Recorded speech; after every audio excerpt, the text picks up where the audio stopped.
Welcome to the show where we unearth new ways of looking at ever-evolving life around the world, seen from a number of different industries, cultures, and backgrounds. But there's one thing that unites everyone I speak to. They all want to do their part to make the world better in their own unique ways. It's a uniting passion. Whether they're from the commercial world, third sector, or public sector, from the global north or the global south, my name is Philippa White, and welcome to Thai Unearthed.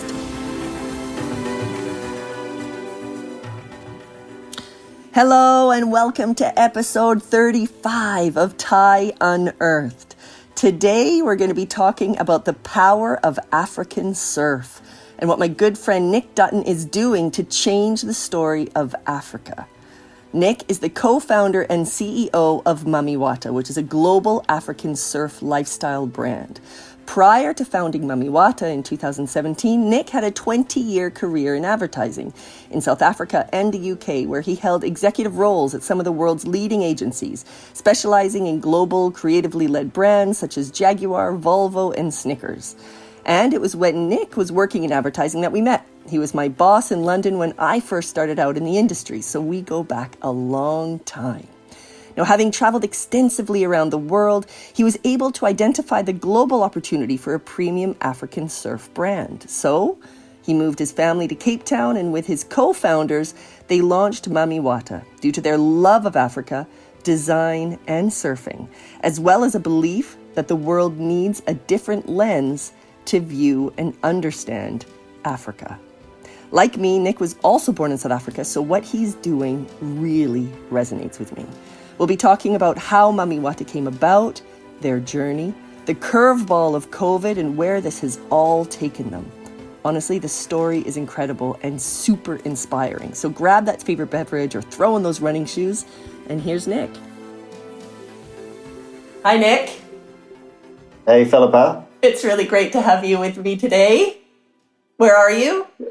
I'm in our new office in Cape Town. Oh, fantastic. Well, listen, I am so excited to have you on Thai Unearthed. Nick and I, listeners, Nick and I have known each other for a very long time. Very, very old and good friend of mine. We also both come from South Africa. So I remember you talking about Herman Zanus. Ooh, maybe I shouldn't have said that on Thai Unearthed. Hermanus is a beach place just outside of Cape Town. My uncle and aunt had a place there. And so I used to go, and Nick would... Are they still there? I think they still have their place. My uncle's passed away, but my aunt, I'm almost certain that she still has the place there. I think so. I haven't been to it in a while, but yeah. So anyway... Yeah, we'll get into Mami Wata in a moment, but I just would love you to bring you to life for our listeners. Tell us a little bit about you. Oh, crikey. As Philippa says, we go back a fair while. I guess my sort of background, give a bit of context to why I'm sitting in Cape Town now. I was born in South Africa, but largely grew up in England. And I went to school and university in England, but then I started an advertising career back in South Africa. So from 96 to 2001, I worked in Johannesburg. The biggest amount was for Ogilvy there. It was an amazing agency, lots of great people. But contextually, it was the end of apartheid. So 96 to 2001. So, South Africa just going through just like rampant optimism, just huge growth, the Rainbow Nation, a lot of amazing stuff happening. And I was very lucky to be working for a great company in Johannesburg, which is a wonderful, wild African city, learning about advertising, which is a career I'd always wanted to do. Before that, I'd done work experience in England in like BBH and WCRS, early or mid-90s, so a long time ago. Anyway, so after South Africa, I then moved back to London, where I then worked in advertising for, nearly another 15, 16 years, where I worked at Darcy. So Nick was my boss. He was my boss on, what was the account? It was the government account, wasn't it?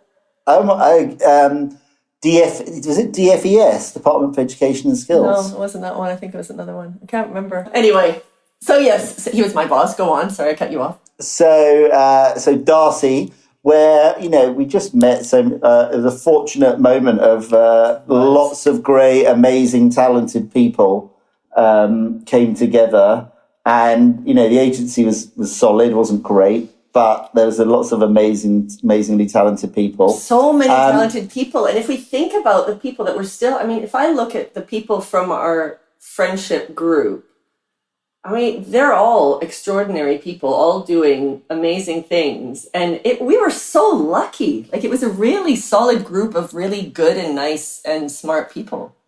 Yeah. And, lots of people are now doing amazing leadership roles in agencies and different careers, but largely lots of great people. And we all sort of worked hard, partied hard, and so it was a great time. And then after that, I went to Hal Henry, HHCL, which was great. It was sort of as the agency was slightly past its sell-by date at that point, but there were still some good people around. And, they're still doing radically different ways of working. So that was good. And then I went to Euros for a bit, and that's when I did worked on Jaguar and Volvo, and then Euros, and then I think there was a great. Well, no, there was Darcy merged with Leo Burnett, and then to Leo Burnett for a bit, then BBDO and Gray. So I sort of did a sort of tour of London and land, and then left it all and got it 2016. And that's both a combination of yesterday and a long time ago to come and start a surf business in Africa.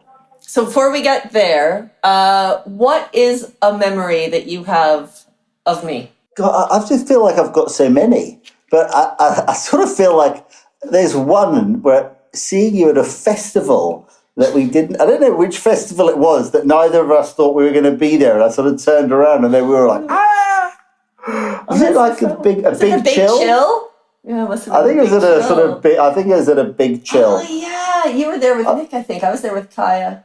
Yeah, I think that's my memory. Which is, there's other worky ones, but we never had any. Fortunately, no major work dramas. Yeah, we didn't have any work dramas. Any clients firing us in a meeting together or anything exciting like that. No, but I think my main one is, just a great sense of positive energy. And so it's a thematic memory more than a specific one. But, so that's why it's slightly great to, find us both on this years later, but doing very, very fortunate, to be starting our own things and doing, in their own way, meaningful roles, but outside of what we were doing. But in some ways still related to it. Yeah, absolutely. So tell our listeners, I'd love you to explain what happened. What was the catalyst for you to jump ship? Well, I guess, a number of things conspire, and it's never, hindsight, you can make these things sound simple. But, in 2015, I came back to South Africa on holiday, and I was having a conversation with an old friend of mine who owns a surf magazine. We were standing on the beach looking at lots of people surfing, and we were like, just conversation about brands and, conversation about what are we doing with our careers. And I was saying, look, I'm slightly bored of advertising, want to do something else. Or slightly bored of my job versus advertising. And he was like, I'm bored of my magazine as well. I'm not sure where it's going to go. And anyway, we got into a conversation about African surf brands. We're standing on the beach, Long Beach in Combinkie in Cape Town, and had this sort of the seed of an idea, what about starting an African surf brand?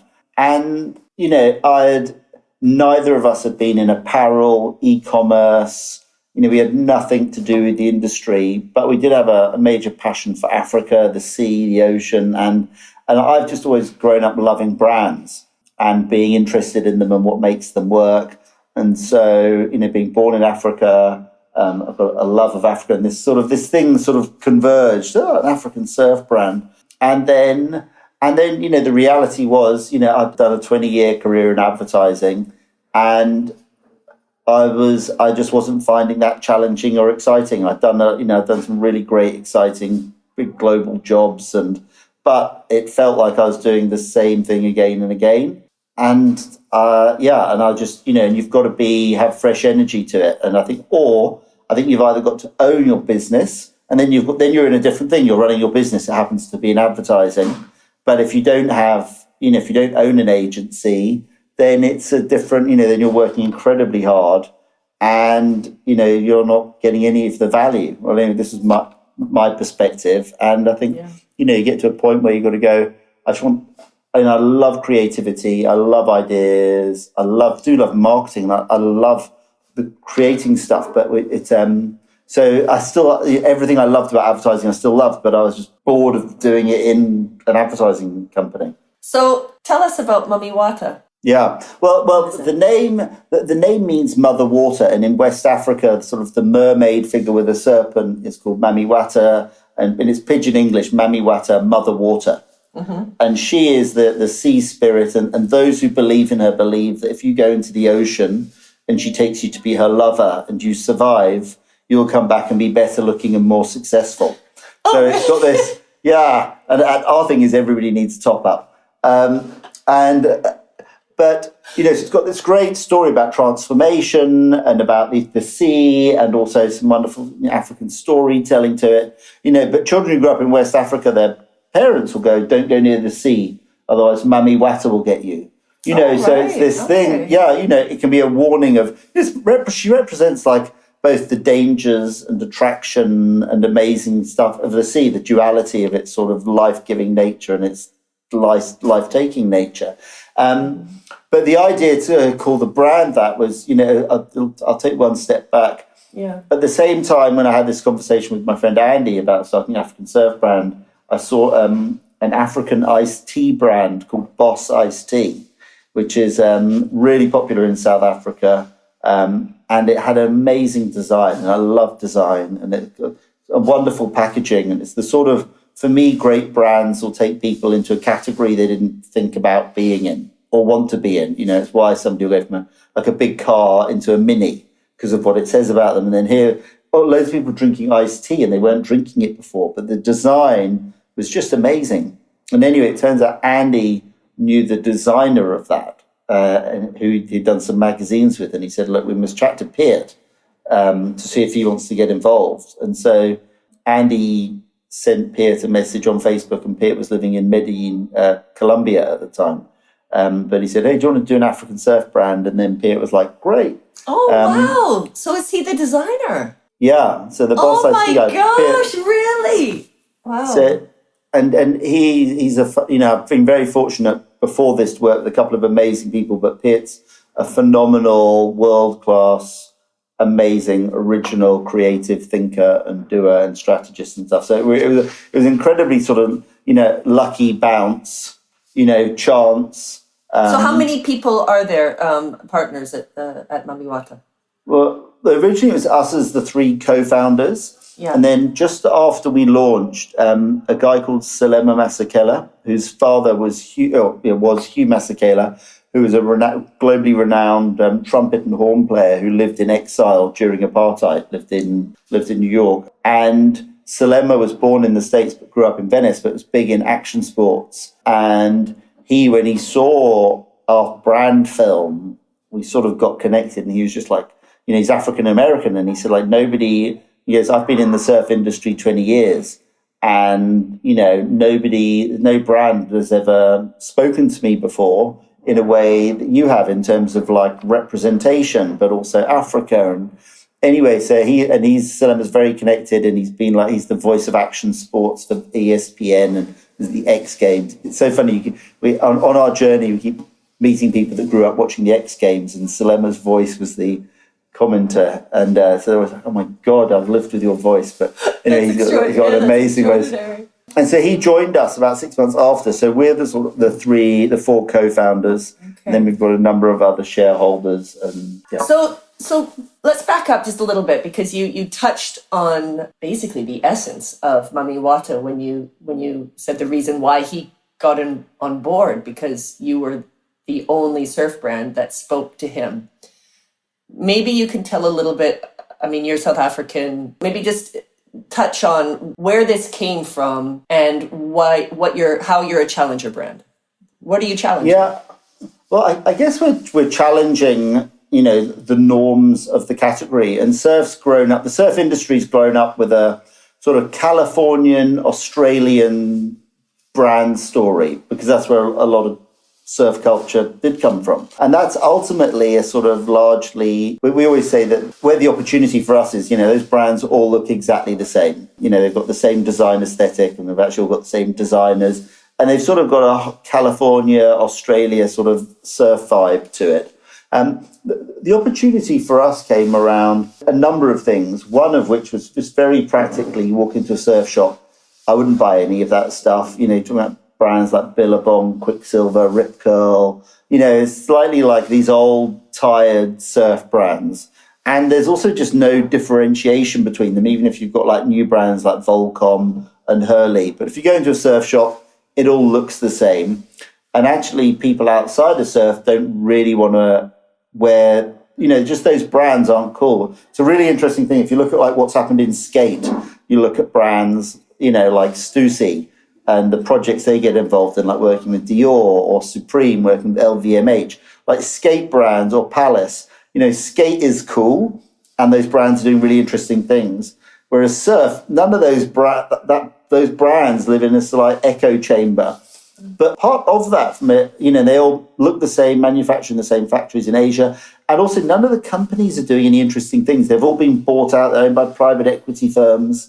It's big, they're big corporates that want to sell loads of T-shirts and watch the WSL and just live in that space. And for us, when we started this, it was around, a love of Africa.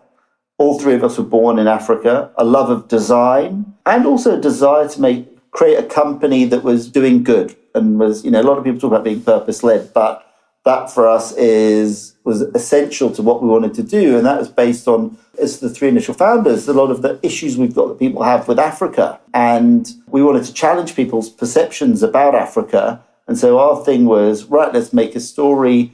People's associations with Africa are disease, crime, AIDS, corruption, war, because that's what the news cycle is. But there's so much more to it. And frankly, I think the world's hypocritical around a lot of those things.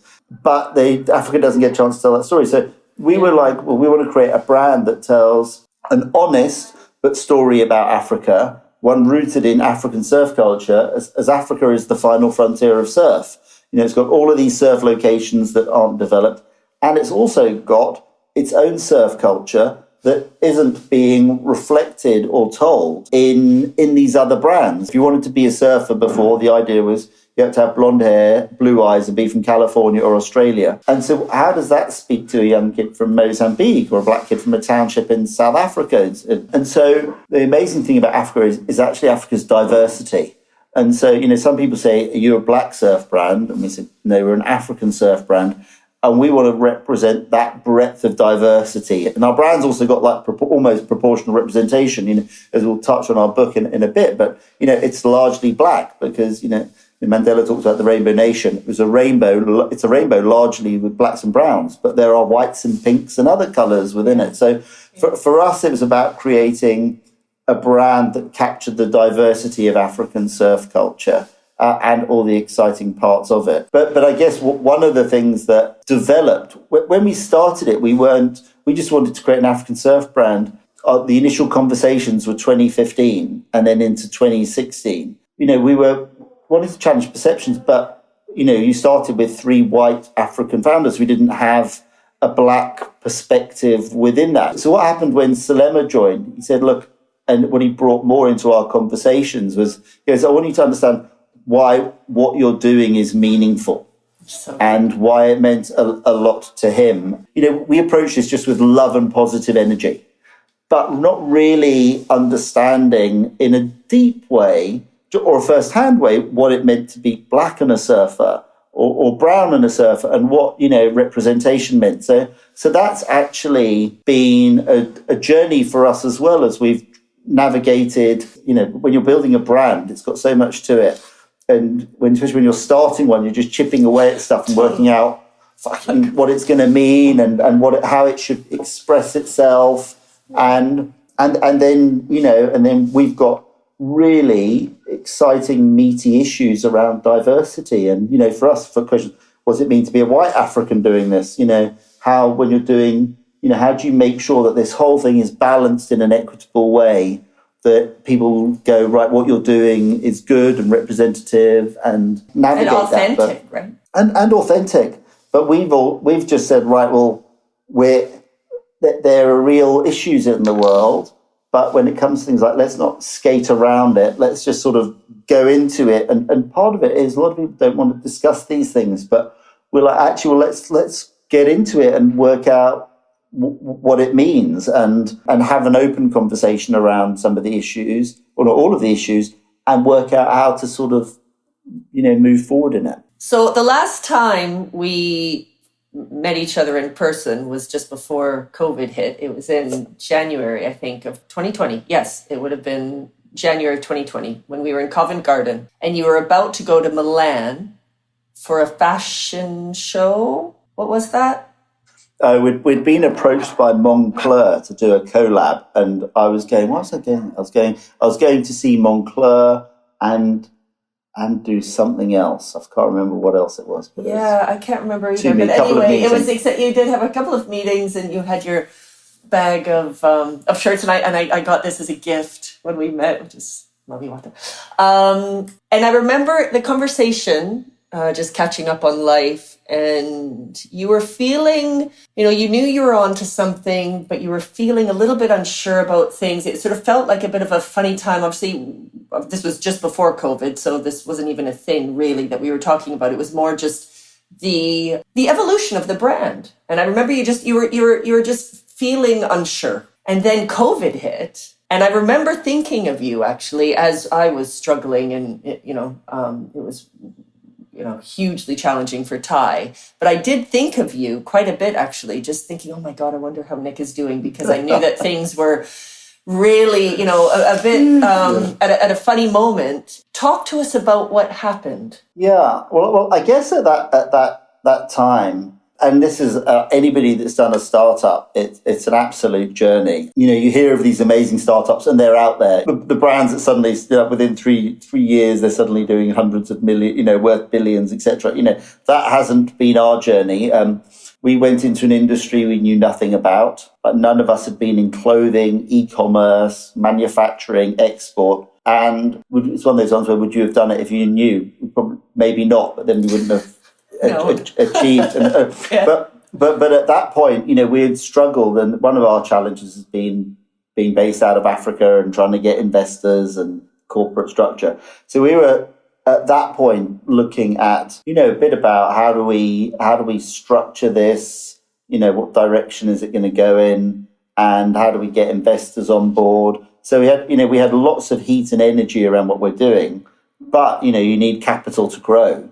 And we hadn't got that locked in yet. And we had a few things looming, but you learn it's never on until it's on, or it's never in the bank until it's in the bank. So that was where we were at. And I think, you go in energy cycles as well around it. And so I think that we were looking at, at what could happen. But then COVID hit, and, the joy of, not joy, but, with a whole load of hindsight now, it's probably the best thing that ever happened to us. So talk to us about what, I mean, it's huge. I don't even know where you're going to start, but. Well, I guess I'll start that for the first month. We all were like, well, that's the end of that. We were for all the, when nobody really knew what shape COVID was going to be and what was going to happen, but it felt like this apocalypse. And also South Africa went into immediate hard lockdown. It was hard. Which was like, you couldn't leave your house and stuff. It's like day after tomorrow. So a bit like, well, what's going to happen here? And then after a month, when the dust hadn't settled, but we were like, okay, at least our view as founders was, let's just, there's energy around what we're doing. We haven't really managed to get to like export in a scale or the core of the business. So we said to our investors, look, will you just help us keep the lights on for 6 months? And then we had all these great orders going out the door. 85% of them cancelled in 3 days. And so we sort of had stock, no money, and that money was going to keep us going for another 6 months. And suddenly we had our sales cancelled, no cash flow, no money. And so we said to our investors, look, will you help us keep the lights on for 6 months? And we just said, look, we're absolutely committed to leaving with more momentum than we've got now. Look, we've all, we've done this for like 3 and a bit years. We've got amazing media and people are like excited. And so they all said, okay, all chipped in a bit. And then we got to really reduced our already lean overheads further. And then we had this idea, we'd always spoken about doing a book. And so we said, look, let's do the book. But we said, we've got no money. How are we gonna do this? So the idea we had was to do the book idea was to create a coffee table book on African surf culture. And we'd done a Kickstarter the year before where we'd raised money build a clubhouse for Waves for Change, which is a surf therapy organization in Harper, Liberia. And we'd done this thing where you've got to buy a range of clothing through Kickstarter, and then all the money built this thing in Liberia. So we'd had the experience of Kickstarter. So we said, let's do a coffee table book on African surf culture. And we said we'd do it on Kickstarter. And we said we've got a budget of $2,000 to do the marketing. We said, look, the minimum we need to raise to make the book was £30,000. And we did the Kickstarter and we raised like 90,000. So suddenly we then had to make a book. And I think one of the, and we had 4 months to do it. So we went from getting the money, in fact, 4 months in total. So this was like July, and we said we've got to ship it in November. And we had I sort of define it now as we had the powerful constraints of no time, no money, and we couldn't travel. Yeah. And we were like, well, how do we get like photographers? But those constraints totally shaped the book, and we ended up getting like 60 contributors from around the continent, photographers, writers, and it created this sense of, well, just this diversity in creative content, storytelling, different flavors, different types of photography, and it also in this mad time of COVID, first 6 months, it gave us a real sense of purpose. Yeah. As a team on it. And then Piet is an amazing designer. And by the time it came out, so we printed 2,000 copies. We'd already got a global publishing deal with Penguin Random House, who we sent a proof to. It's beautiful, by the way. You can get it on Amazon, can you? It's on Amazon. Yeah. Mami Wata. Yeah, if you do Mami Wata Afro Surf, it comes up.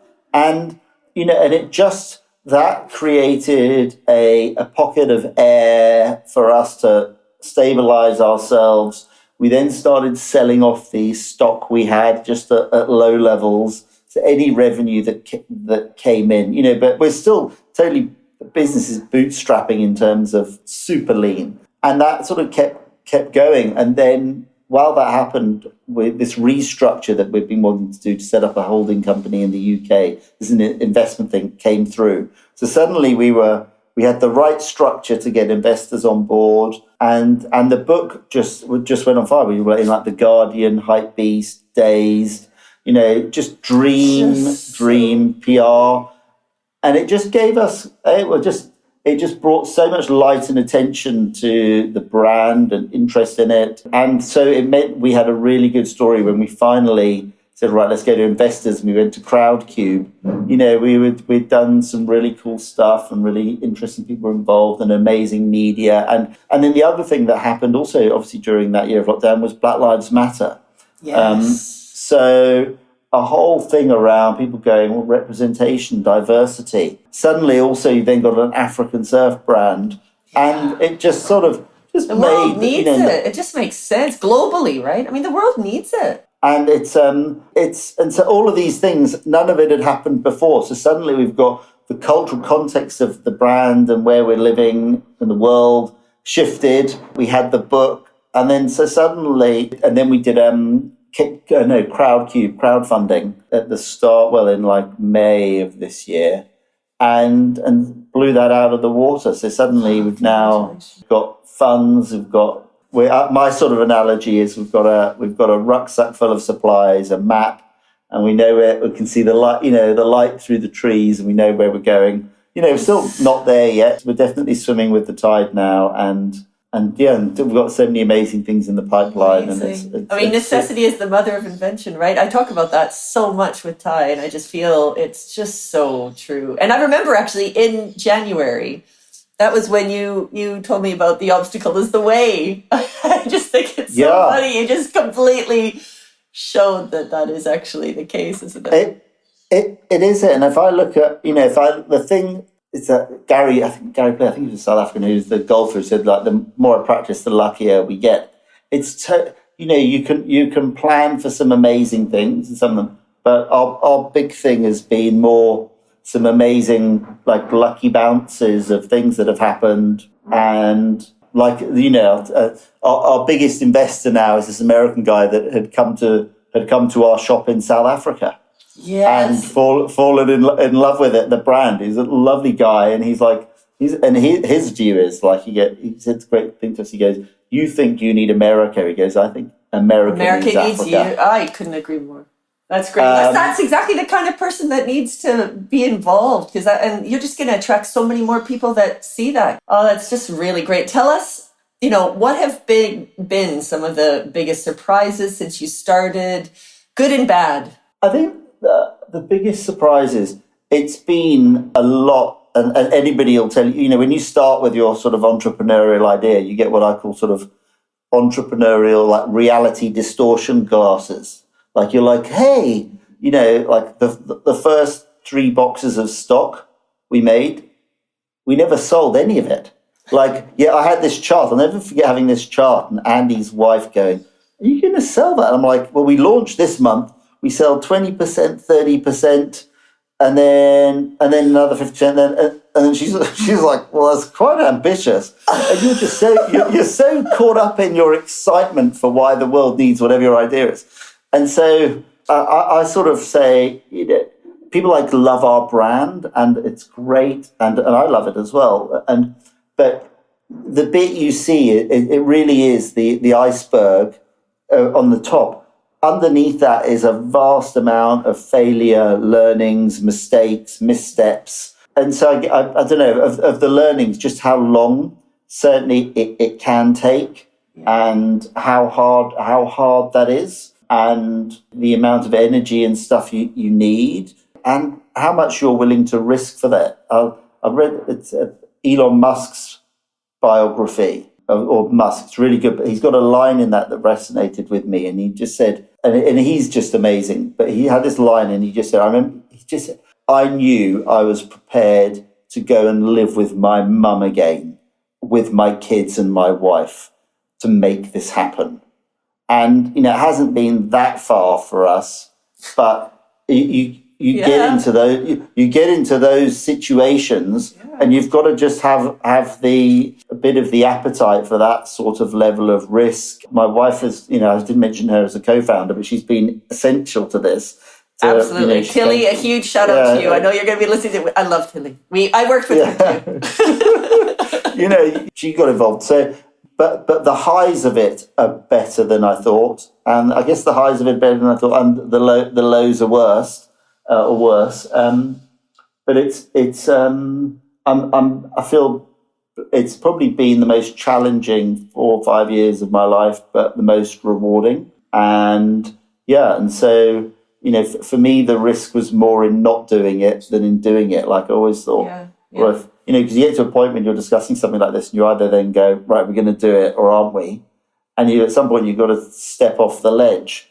And I remember at that moment, I was just like, oh, if I don't do it, I don't think I'll ever, what would need to happen for me to do it. And I suddenly, I've got great people. It's something that I love.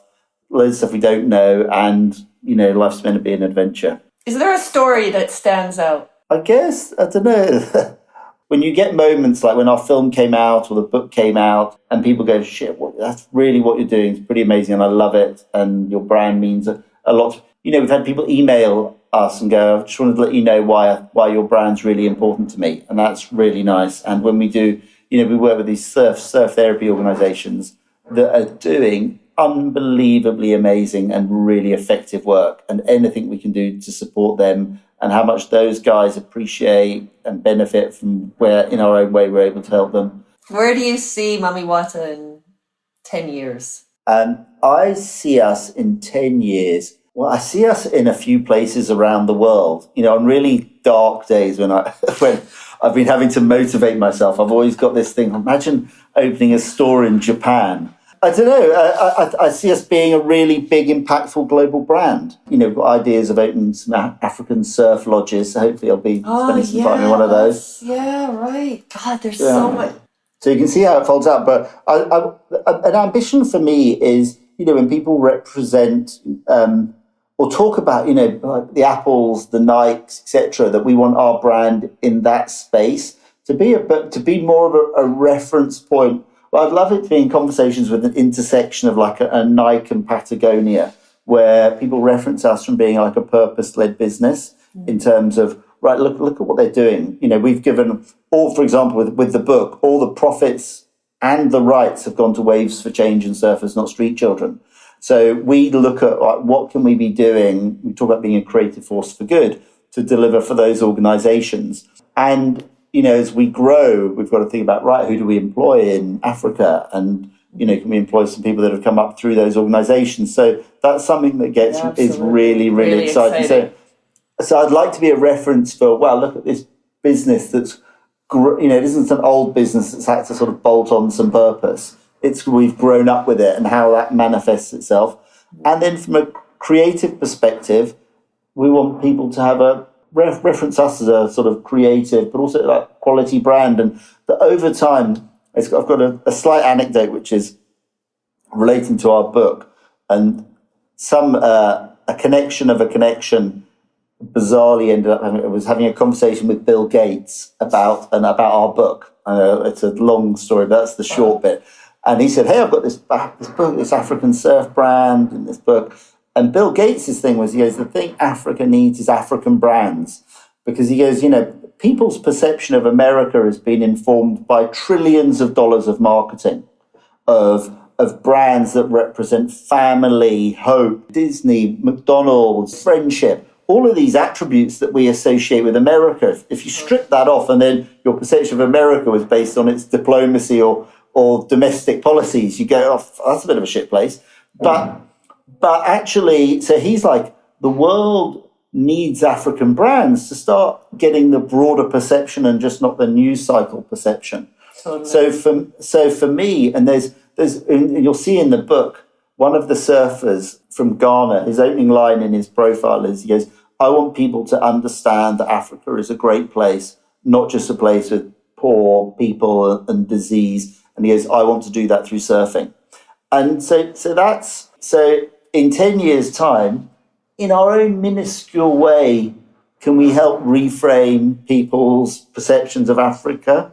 That would be great. That for me. But then also that hopefully, because starting brands is really difficult, but hopefully there will be other amazing African brands coming out, and that actually the landscape, when people talk about brands in a category, won't just be the known Western brands. There'll be a mix of other brands in there, and Mami Wata will be one of those. Yeah, because we're coming to the end of the podcast, but I do want to just talk very quickly about Waves for Change, because I know that they're an important part of your work, and I'm just keen to understand, and for our listeners to understand, what's the relationship, how does that work, what's the collaboration there? Yeah, so when we first started, Andy had a connection with Tim, who's the guy who started Waves for Change, and Waves for Change is a surf therapy organisation based out of Cape Town.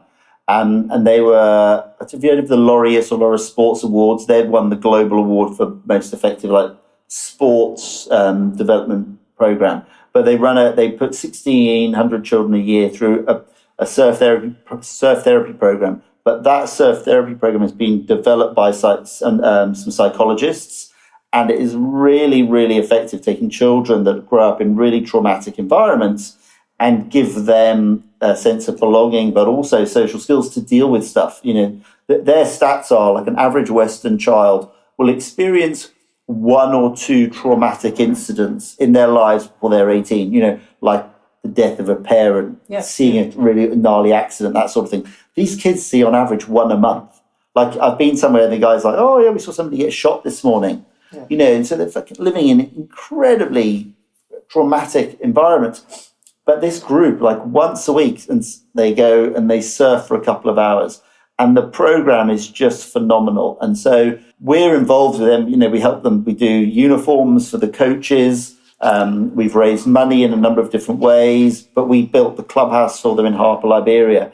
And they've got a program that's going to grow through Africa, and we're supporting that. So the funds from the book are going to a thing called the Wave Alliance, which helps them set up these programs around the continent. But it also goes to another one called Surfers Not Street Children, who are an organisation in Durban who are also surf therapy, slightly different model. Listen, what haven't I asked you that you'd like to tell our listeners? Because we have come to the end. For our website, a discount, a listener discount. I don't know. I think we've touched on it. But please, if this has been interesting, either just go and check us out, follow us on Instagram, or if you want a made in Africa with African cotton product, give it a go. But I think we've. Where can people? So if I live anywhere in the world, can I buy your? Yeah, so we've got a website, and we've got a website that does UK and Europe, and we keep stock there. And then we're launching, the big thing for us is launching into America at the end of September. So we've set up a warehouse, a website. We're shipping to like Nordstrom and Saks. And all from the comfort of your new office in Cape Town, because you haven't traveled throughout any of this. It's extraordinary, isn't it? It's extraordinary. It is extraordinary. Yeah, I hear you. Being based in Brazil, I know the struggle is real. Extraordinary. The struggle is real. Nick, it has been so good to connect with you. Thank you for taking the time, because I know obviously launching your US store in a few weeks, life is busy, and I know life is busy. So thank you for taking the time to chat. No, Philip, I think what you're doing is amazing. So super happy to chat. Amazing. Listen, thank you, and until next time. Cool. Thank you. Hey everyone, this is Philippa again. I hope you enjoyed listening. Now this is your chance to get involved with Thai. If you work in the commercial world, whatever your profession, your position, or your experience, then Thai could be for you. You may have been in business for decades, but have always felt there's another way. Or you may just have a few years experience, but want to do more. Equally, if you want to create game-changing employees and see your company impact the world, we've got you covered. Thai has never been more necessary than right now, and you can be a part of it.